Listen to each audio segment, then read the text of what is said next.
सबैजना नमस्कार। यो चाहिँ बर्दिया जिल्ला मधुबन नगरपालिकाको सांसद ताराताल वडा नम्बर 7 मा अवस्थित यो ताराताल मन्दिर हो।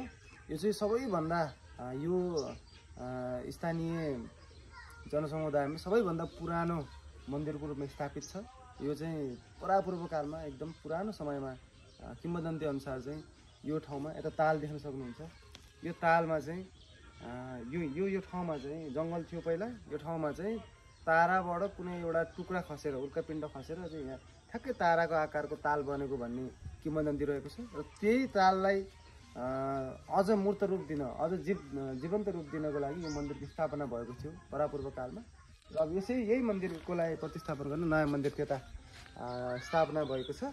र यो ताललाई हामी संरक्षण जगेर्ना गर्ने क्रममै छौँ। यहाँ डोजर लगाउने, यहाँ प्रतीक्षालयहरू बनाउने, सरसफाइ गर्नेदेखि अनेक किसिमको अभियानहरू हामीले चलाउँदै आइरहेका छौँ। र हामी जस्तो युवाहरूलाई चाहिँ सबैले साथ दिनुभयो, यो ठाउँलाई चाहिँ पर्यटकीय स्थल बनाइदिनु भयो भने यो ठाउँलाई अझै स्तर उन्नति गर्न हामी अगाडि बढ्न मद्दत पुग्नेछ भन्दै अहिले धन्यवाद भन्न चाहन्छु। धन्यवाद। हस् त, धन्यवाद सर। यसो भित्र हेर्नु पर्यो, हाम्रो यहाँ पुरानो शिवजीको मन्दिर पनि छ होइन भित्र।